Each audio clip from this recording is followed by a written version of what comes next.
So, the most victimized people in America are foster children. Um, this is where your checks and balances become non-existent. See, that's what America lacks is the checks and balances system. The things that were done to me repeatedly over and over and over again. These people got away with it by calling me mentally ill. When somebody is considered mentally ill, they need to have an advocate present.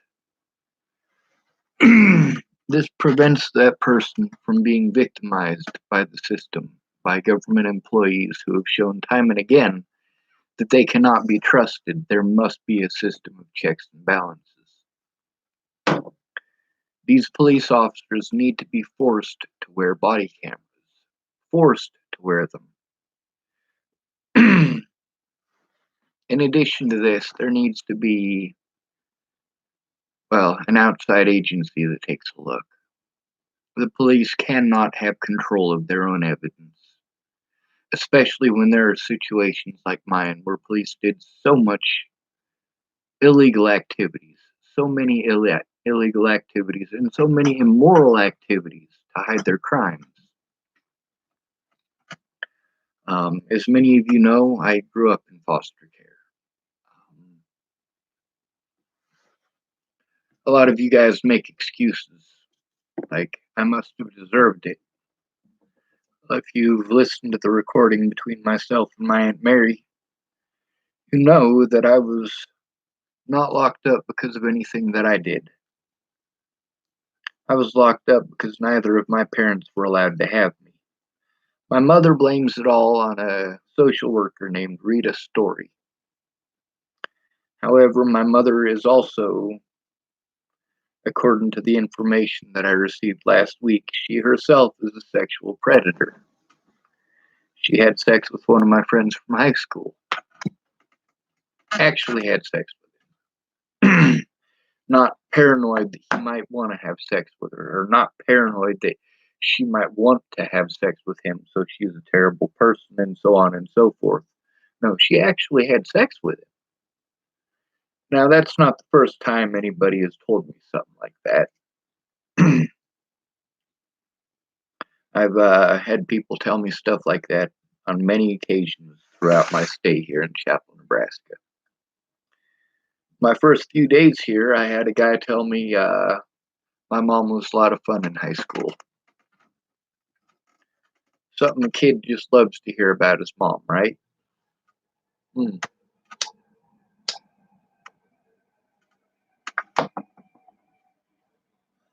Now, a lot of people, they want to complain that I did the same things that were done to me. You're a hypocrite, they say. Well, yeah. But at the same time, these people were doing this and getting away with it and getting away with it and getting away with it. And the police repeatedly did all in their power not to look at it. If they don't look at it, it didn't happen. If they don't look at it, it didn't happen. Same thing with my public pretenders. And they kept on giving me excuses why what these people were doing was not illegal. Apparently, it's okay. Well, that's a green light now, isn't it? That's what equality is about. That's what America is supposed to be about. If these constitutional rights do not apply to some people, but they do apply to others, that's not a constitution. That's toilet paper. So, those of you who got TP at your house and you're running out because everybody bought it up in the stores, wipe your ass with Constitution. Everybody else does. See, here's the thing about American law. The laws, the way they're written, they're supposed to apply to everyone. But then there's little loopholes that are used to make the exchange possible. What's the exchange? That's where they exchange one life for another. One life is worth more than another. One life is worth less than another. And what is that based on? That's based on public opinion, which is where propaganda comes in. Something that well, it's been used throughout history. The Nazis didn't come up with it. But we adopted a lot of the Nazi programs, including their propaganda. Their propaganda department. We have one here in the United States. And it's sad. When it comes to the things that I did that were illegal, I knew they were illegal when people were doing it to me. I already knew it was illegal. But because these officers wanted to keep on continually making excuses for these other people, why it was okay for them, yes, I broke those laws. I certainly did. If it's okay for them to break the law, it is okay for me to break the law. No matter what, when I went and tried to get the police to do their jobs repeatedly before Natalie died, as well as afterwards, they just didn't care. And then, after they committed a whole bunch of felonies, yes, police officers committed a bunch of felonies. Imagine that. They wanted to cover for their own wrongdoing and for the wrongdoing of their fellow officers. In order to not get ostracized and in order to not lose their jobs, many of these good officers, well, they're not going to come forward. They're going to protect these bad officers. Now, there are officers that were aware of what was going on, at least in some small part, before Natalie was killed. Did they care? Fuck no.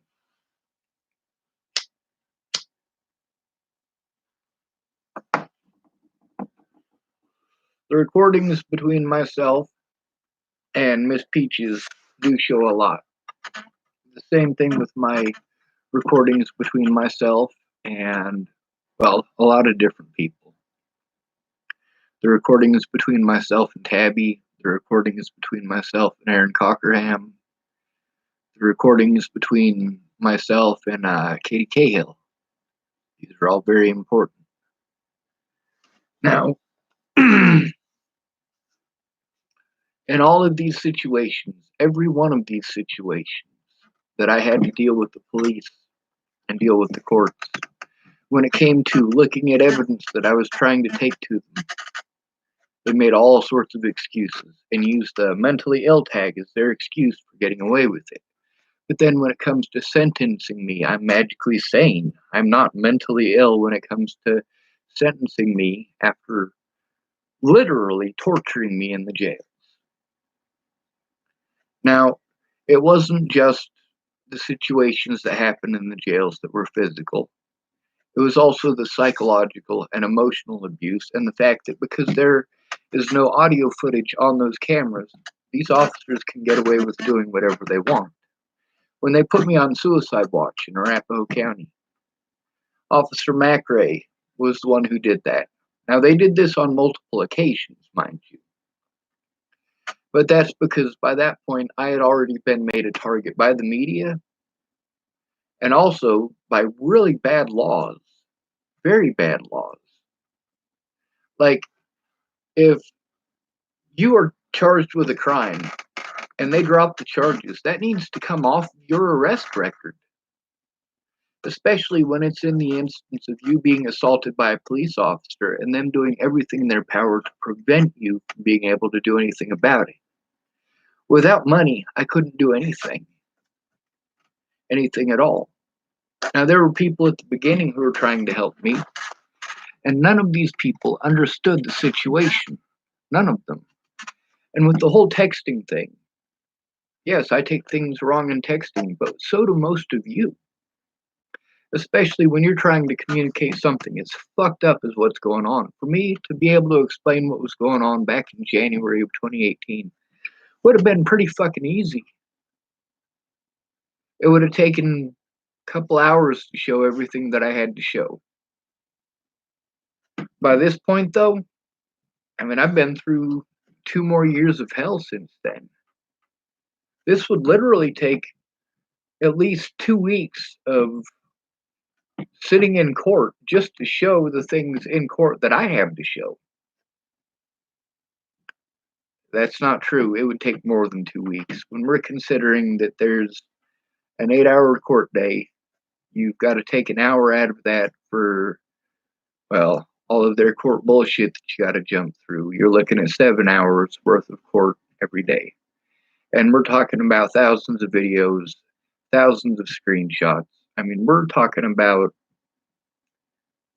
shit. This could drag on for years, even with having court every single day. And that's how fucked up the situation is. Darren O'Connor, one of the things that he commented about was that it was just too complicated. So if the police make it too complicated, then it makes it okay. And that's what they prey on.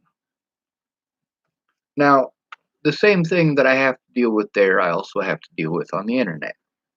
People calling me mentally ill and saying that I need help, saying that I'm not trying to get help, and so on and so forth. But then, when it comes to my disabilities, people are like, oh, you don't have those. It must be okay because of this, because of that. You're not crazy. You're not this. You're not that. Because right now, our argument isn't benefited by that. All right. If you want to change the rules, if you want to continually change the rules based on your argument, then you have no argument. Every law that I broke, everything illegal that I did in retaliation. Now, is this retaliation as in I want to harm these people? I just want to get back at them? No. It's a retaliatory act in order to prove that it is illegal. But who is it illegal for? Is it illegal for you or just for me? According to our laws, it's illegal no matter who does it. If the President of the United States were to do those things, it would be just as illegal for him to do those things as it is for me. Just as illegal for him as it is for Maddie Boa, or Alicia Bollinger, or Natalie Bollinger. And a lot of people are like, you said a lot of really mean things about Natalie. You damn right I did. I said a lot of mean things to her. Well, actually, that's not true. I never once said anything mean to her. I typed some very mean shit, and I admit that. See, the mean things that I was having to go through, the mean things that I was having to endure, were because she wanted to tell a little white lie that she didn't think was going to hurt anybody. But not just her, also Alicia Bollinger. When I was leaving Virginia, I was speaking with Maddie Boa. Now, between hearing me out and assuming the worst, she chose to assume the worst. But not just to assume the worst, but to go spreading those rumors further. And that resulted in me being harmed repeatedly. Then there's a lot of people, they want to get pissed off because after not keeping their word, I exposed the fact that they didn't keep their word. You can be as pissed off as you want about that. The fact is, you outright lied to me. Having to depend on other people. Yes, when you have no income, you have no mailbox, you have no roof over your head, you have no internet, and all of the things that you need to do, are required to do, require all of those things. Yeah, you have to depend on somebody else. You're not going to magically be able to, oh, poof, I've got a roof over my head. And a lot of you show how spoiled you are by your opinions on this. It's nice to tell somebody they need to get a job and just assume that that makes it so that they can, oh, I never thought of that. Yes, I will just snap my fingers and have a job. No, there's a lot of things that you have to deal with as far as that goes. If you have a disability, you have to keep those disabilities in mind. If you're in an area like this, I mean, the closest place I'm going to be able to get a job is Sydney, Nebraska, which means that I need to come up with a way to train.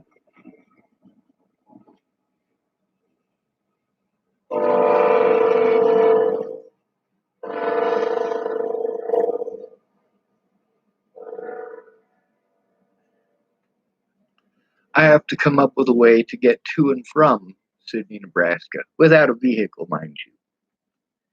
In addition, I have to hunt for a job that I'm able to do, which is also difficult. I also have to find a place that is willing to hire me with my disabilities, and of course, with a record that is undeserved. Nobody should have to break the law to get the cops to do their job. But without an advocate and without family, that's literally what I had to do. With a lot of people telling me that they're going to do this and they're going to do that and just not following through, that's not the way that it's supposed to work.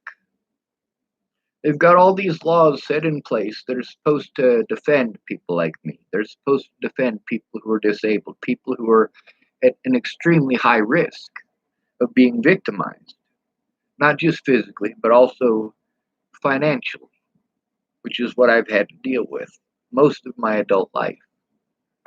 A lot of the jobs that I've had were under the table jobs. I worked for people that they didn't want to pay those extra taxes, but they still needed the work done. So I ended up working for, in many cases, less than minimum wage. Then there's the fact that I did take care of my family. When I left my mom's house, I was still working for Janet Roberts, and I was earning fucking piss for wages. But I still made sure that my little sister and my little brother were able to eat.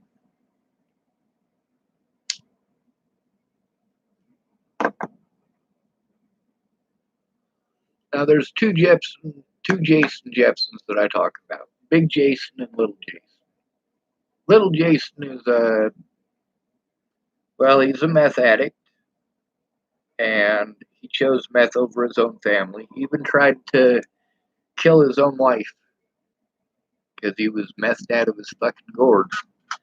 But the other one, Big J, he's a pretty decent feller. I actually lived with him to try to finish high school.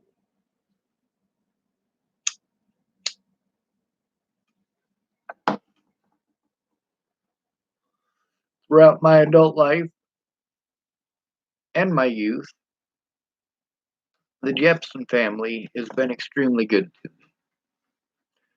But also, they work together as a family.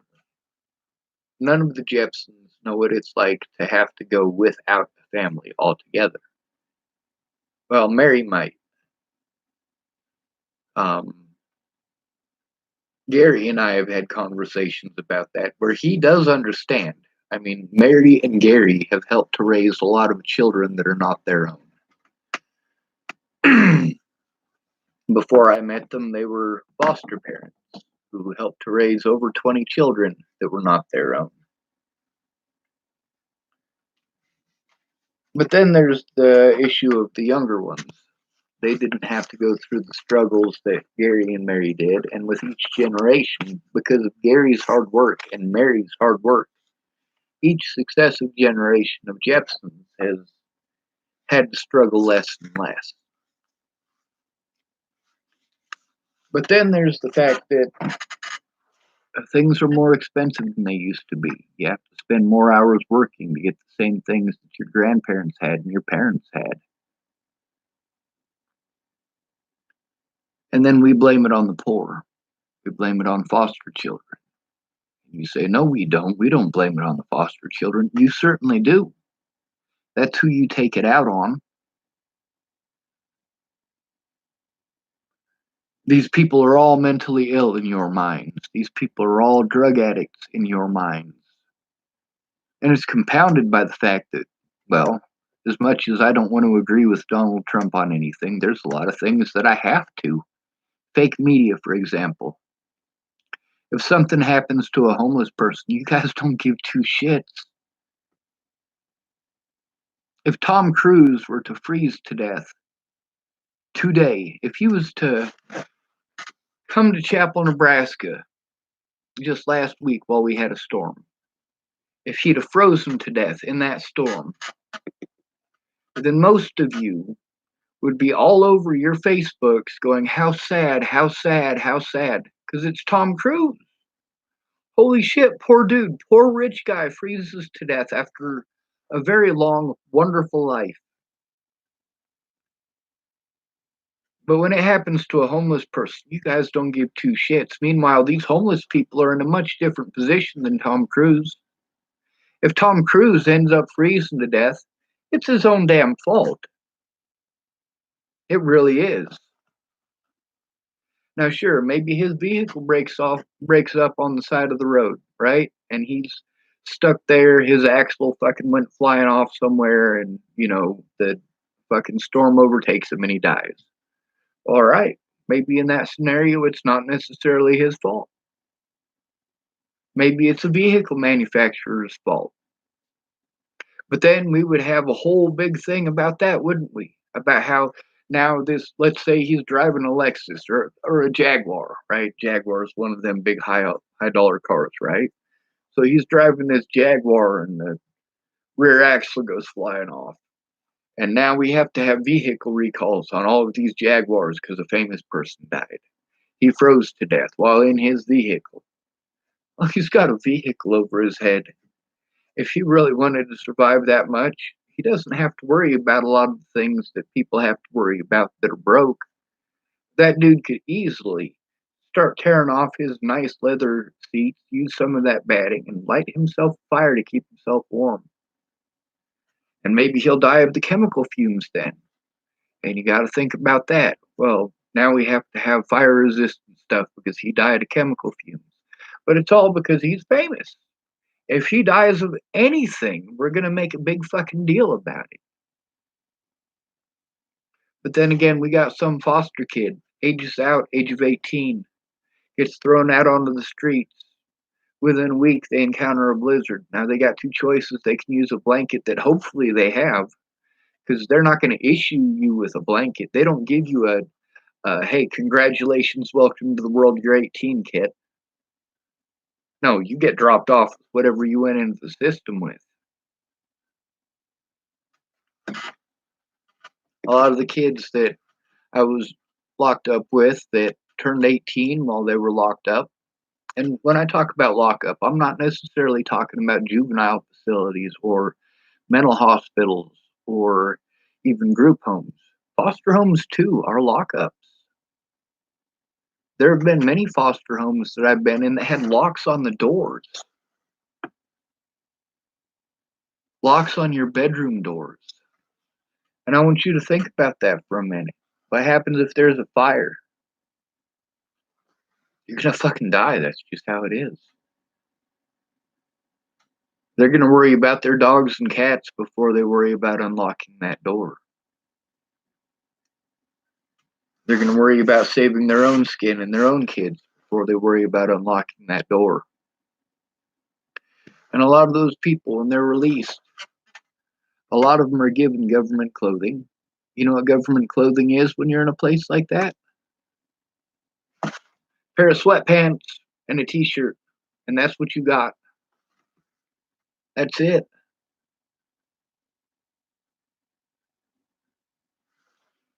So then you don't exactly look like somebody who's going to be able to get a job. You don't have any money to wash your clothes. You don't have an extra change of clothes to change into to wash those ones. You end up freezing to death. But it's okay. It's okay because you don't matter to society.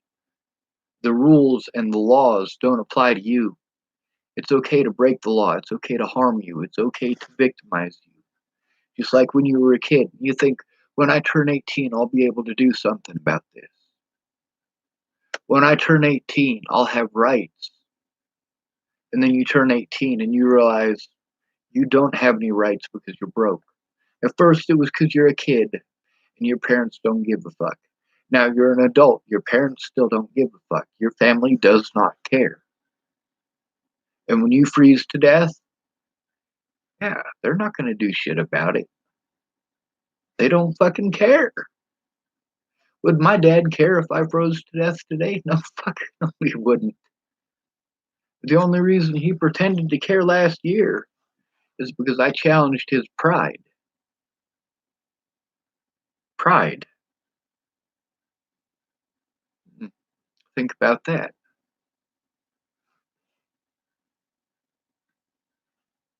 Now, there's a lot of people out on the streets, and most of them were in foster care growing up. Then they get victimized by immoral laws that are meant to fleece the American public and help to reciprocate a really fucked up society. I mean, all of these different causes, people kept telling me, hey, you need to pick one cause and stick with it. Well, my one cause is the Constitution, even in its imperfection. The 13th Amendment, first of all, needs to be removed. I believe that the 13th Amendment to the Constitution is, well, I believe that it's against what the Constitution was supposed to stand for. Because although slavery did exist after the Constitution was written, the Constitution was written in such a way that slavery was obviously something that was on their mind, something that many people were against, and it was intended to be gotten rid of.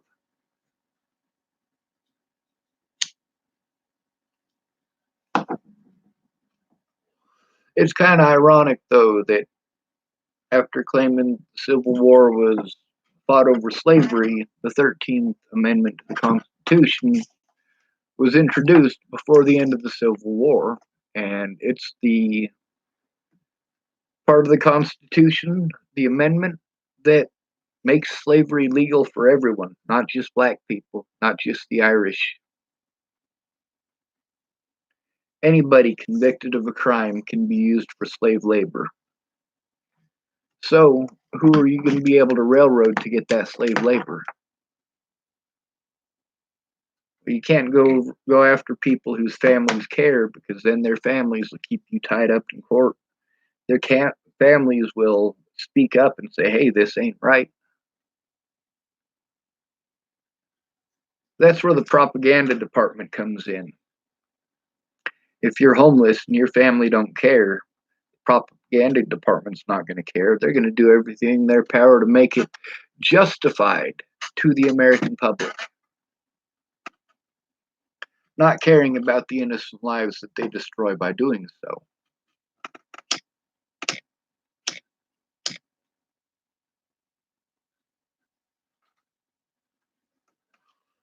Me, I admit to slandering people's names. I admit to my wrongdoings. But I also cite my sources.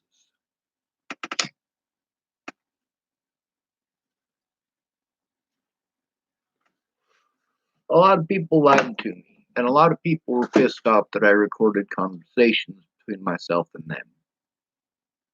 That's because later, when they tried to lie, I've got proof that they were lying. It's pretty important. But then it's also a matter of getting someone to take a look at that evidence. Like with Meat's Peaches being mad at me, the things that Tabby told her, well, the conversations that I recorded with me and Tabby show that the things that she told Miss Peaches were lies. But Miss Peaches is mad at me. She's not going to look at that. Does that matter? Of course it does. But at the same time, I'm trying to change laws to make things better for all of us, including those foster children. The largest cross section of the jails and the prisons and the homeless population is former foster children. You want to talk about how bad minorities have it. If you're a minority, the only way that you have it worse than a homeless person is if you're homeless too. I will be the first to admit that homeless minorities have it worse than homeless white people. They do. They get victimized more, they get harassed more by the police, their guilt is assumed a lot more, but also them being broke is assumed a lot more. The great thing about being a white homeless person with a vehicle, if you're a homeless person, you've got your backpack, and that will get you victimized by the police just because you have it. But if you've got a vehicle, you can take that backpack off, you can put it in the vehicle, and you can walk around looking like everybody else. You can't take your skin off and put it in the trunk of your vehicle. Ugh. Now, we've also got situations where, like the jails, for example, there were multiple occasions where the guards called me up to the door. And when I went up to the door, they wanted to treat me like shit for going up to the door, wanted to victimize me for coming up to the door, wanted to threaten me for coming up to the door. Well, you shouldn't have called me to the door to begin with. There were hundreds of inmates just in Arapahoe County Jail that I interacted with. They got to hear me every night. A lot of them were angry because they didn't get any sleep, and that sucks. But also, that's something that they're gonna have to deal with no matter what jail I go to. And yes, I know that I will be victimized for it, for speaking out, but at the same time, I can't hold that in. I cannot hold that in. There's not just the fact that it's wrong for me to hold it in.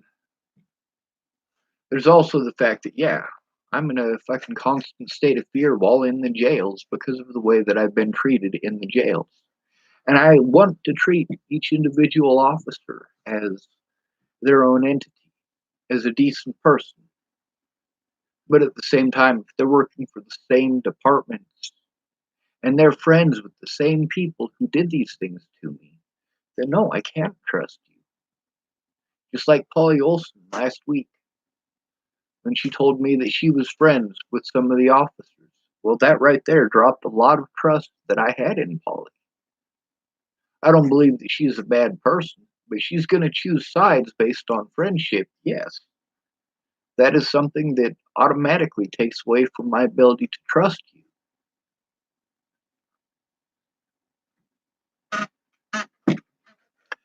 There are a lot of things throughout all of this that Polly Olson was a part of.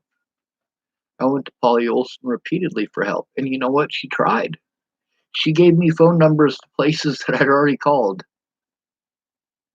She gave me suggestions that I'd already tried repeatedly, suggestions that a great many other people had given me. Sean, you should do this. Sean, you should do that. No, that doesn't work. And that's what you're not understanding is that the term mentally ill, whether you use it or not, the treatment is the same.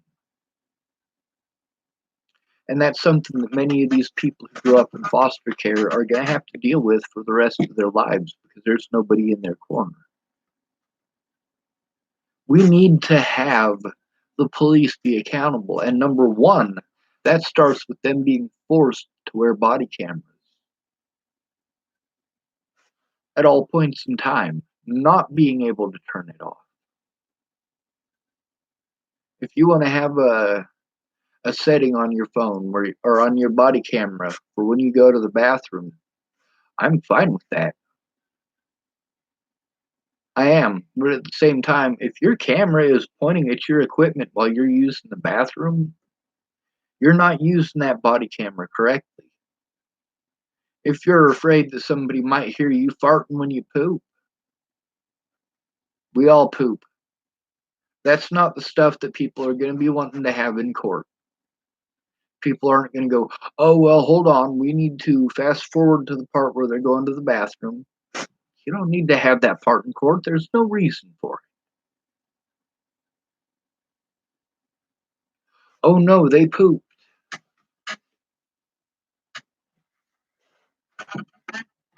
But it all allows the victims to be victimized, every bit of it. Which is why people who are at risk, especially at risk of being victimized by people that we're supposed to trust, well, these people give us no reason to trust them. These police officers aren't any more perfect than the rest of us. They're still people. They still fuck up. They still make mistakes. They still break the law. And they don't want to get in trouble for it, just like you, just like anybody else.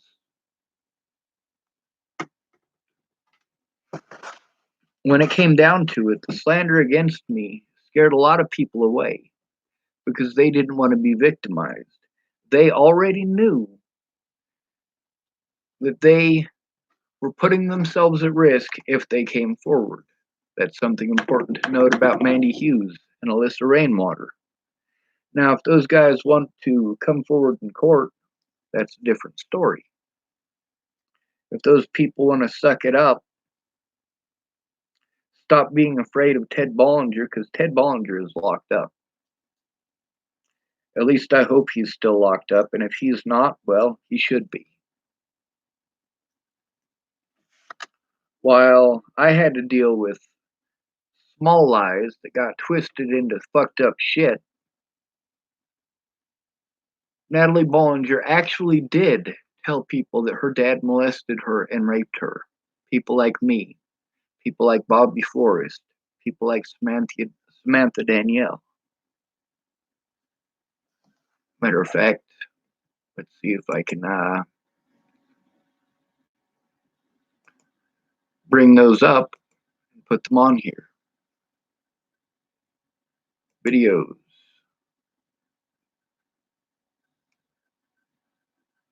And then we'll go to the search thing, type Samantha D.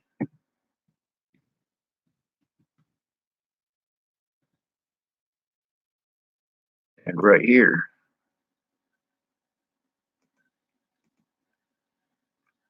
here's Samantha Daniels, or Samantha Danielle. Let's go to another one.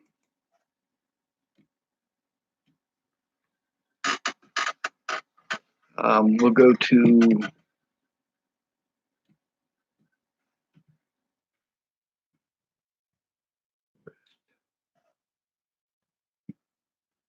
see.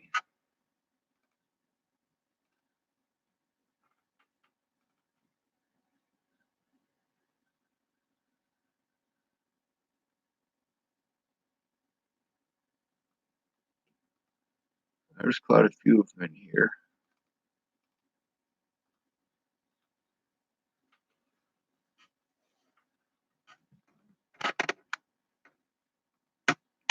Here's one. I'm going to put this one in here because it's got hundreds of conversations attached to it. This one is called Four Peaches the Liar.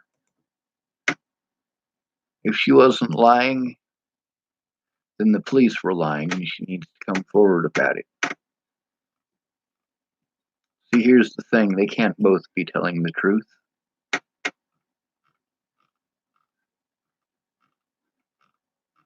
Maybe I should put 2 R's in it.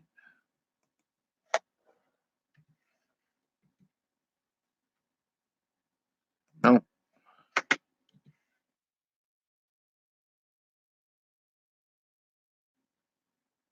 see.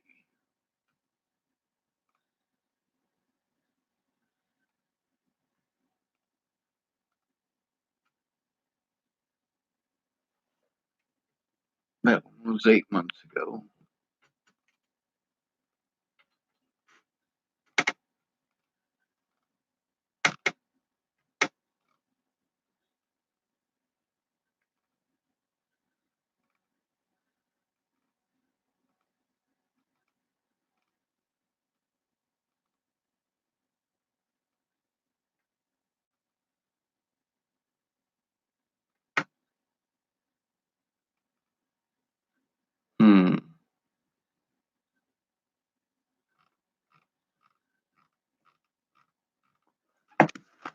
I suppose I'll have to go through it the old-fashioned way, which is still worth it.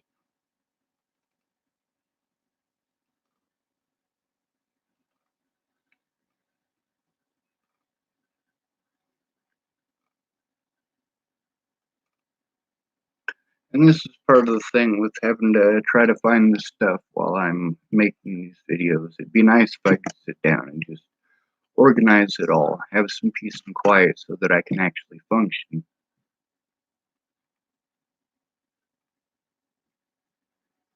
see. Aaron Cockerham, another call to the FBI. Targeted and abused like animals. Calling Jen Beebe again. Calling Nicole Peralta. It's here somewhere.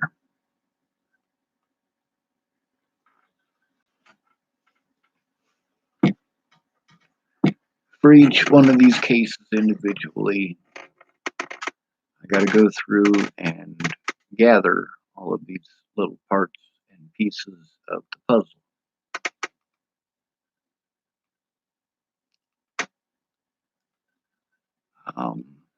And that does take time. It also takes some peace and quiet. Now, Jacob Mann, he's currently on the run from the police. But he's also a witness. He's one of the people who was harassed. Where the hell is it? Here's the one from Ran. So I'll put that one up.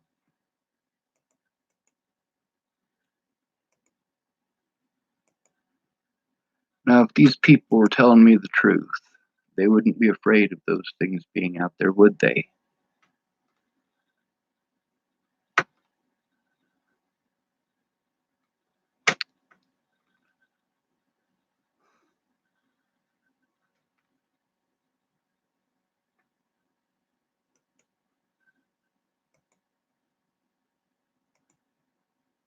Here's a different one with Bobby. It's not the one I'm looking for exactly, but it's something.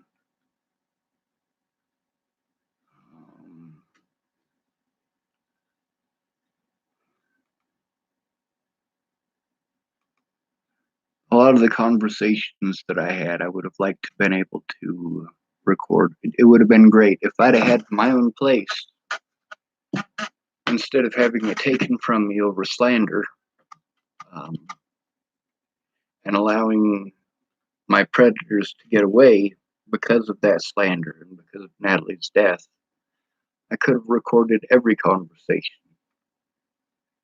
Now, in the beginning, I didn't know how to do that. That's true. But I would have been able to learn how to do it. I guess I'll probably have to pull it off of my Facebook because I'm having issues locating it.